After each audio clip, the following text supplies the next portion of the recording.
Good morning. I'm Steve Snyder, entrepreneur in residence at Gesmer, and welcome to Brewin on Broad Street. I'm thrilled to be here with my guest this morning, a good friend, Dan Sirk, who happens to be the founder of Go-to-Marketing. Dan has had a long track record of success working with both large companies and small. I love talking to what I think of as revenue drivers. So Dan, welcome. Thanks so much for having me. It's great. Tell us a bit about you and Go-to-Marketing. Sure. So I'm a fractional chief marketing officer. Go-to-Marketing Consulting has been supporting startups for a couple of years now. That's really continued my work with B2B SaaS startups. I was CMO at 2 different B2B SaaS startups prior to becoming a fractional chief marketing officer. And before that, I worked at Bose Corporation and a couple of agencies, digital agencies, marketing consultancies. But I really found what I love working with startups and helping them get off the ground and scale up. That's really the thing I enjoy most doing, and that I'll be doing for the rest of my career. The common thread through so many early stage companies is the need for revenue. Yes. And a revenue driver. Mm-hmm. And so you are the superstar that they are looking for.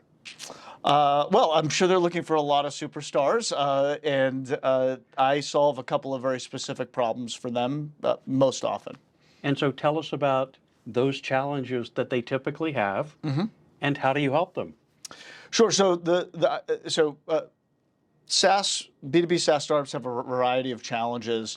The 2 that I specifically tend to solve for folks are go-to-market and marketing related. So the first one is helping them find product market fit and work the product market fit problem. So I help them understand the nature of the pain that they're solving for their customer and figure out how to craft a value proposition that maps to that problem. Mm-hmm. And then we build out a structured pilot where marketing and sales outreach with that value proposition, and we listen to how the market responds and adjust based on that market response.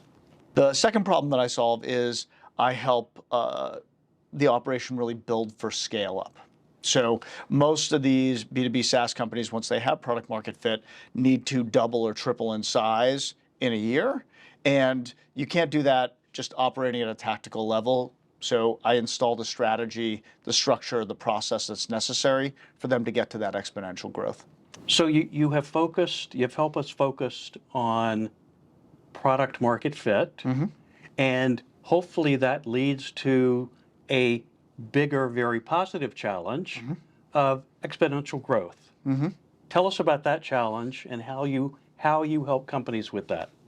Sure. So getting exponential growth, like a great example of that is I was working in partnership with a company that was really spread really thin. They had kind of grown organically across a bunch of different industries with a bunch of different products.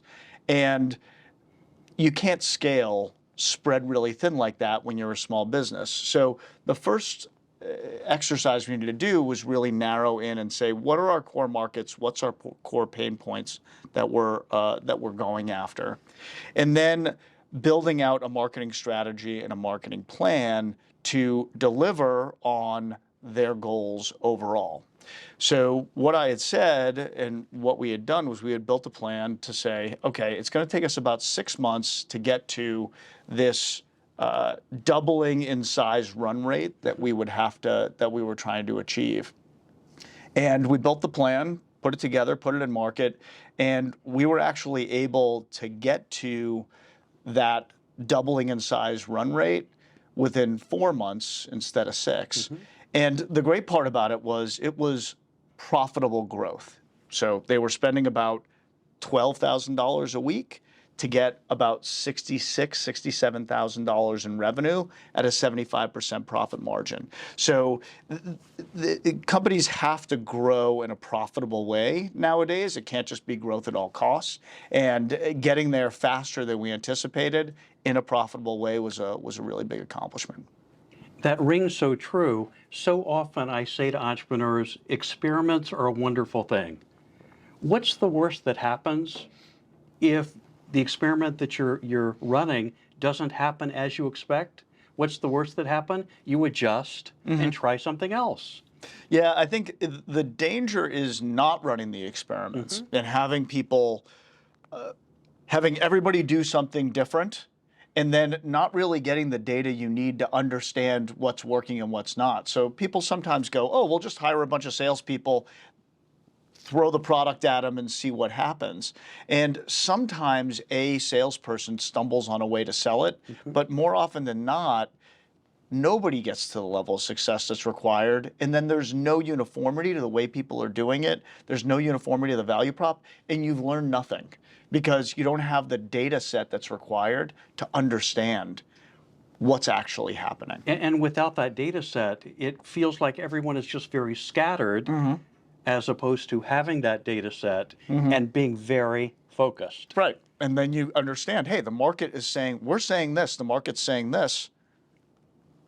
Our understanding is a little bit different. Let's make an adjustment based on how the market's responding. We're here. We want to get here. Yeah. Seldom is it a straight line. Yeah. So if you have to make adjustments in order to get there, perfect. Yeah. Perfect.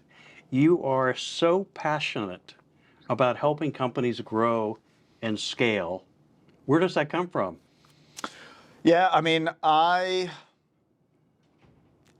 the enjoyment comes from seeing the success, from having the impact. So I worked for really big companies, and you would see success, but it would feel distant. It was, oh, okay, the revenue went up 5% or the revenue went up 10%.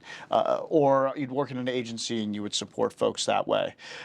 Here, when you have an impact and you're making a change on an entire product portfolio overnight and going from a 15% conversion rate up to a 6% conversion rate, that changes the trajectory of the business.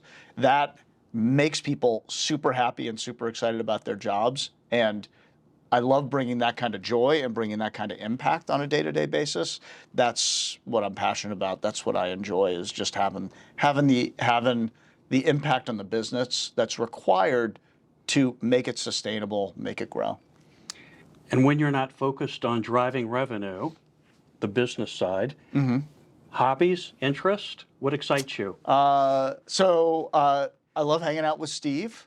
So we hang out sometimes. But I garden, I do a lot of cooking, exercise sometimes, do circuit training and stuff like that. So trying to stay in shape and spending a lot of time with my family, watching sports, enjoy the Patriots. We've had some texts on the Patriots, even though they suck, it's still fun to watch. You enjoy them a bit less this year than in previous years. I think that's what you meant to say. I still enjoy it, even when they're not so great. But it's okay, somebody's going to watch this video 4 years from now and they'll be much better. Hopefully more Super Bowl rings within 4 years. Yeah, well, let's hope for that. We shall see. Thank you so much for joining me today. Yeah, thank you for having me. And thank you for joining us as we continue Brewin on Broad Street.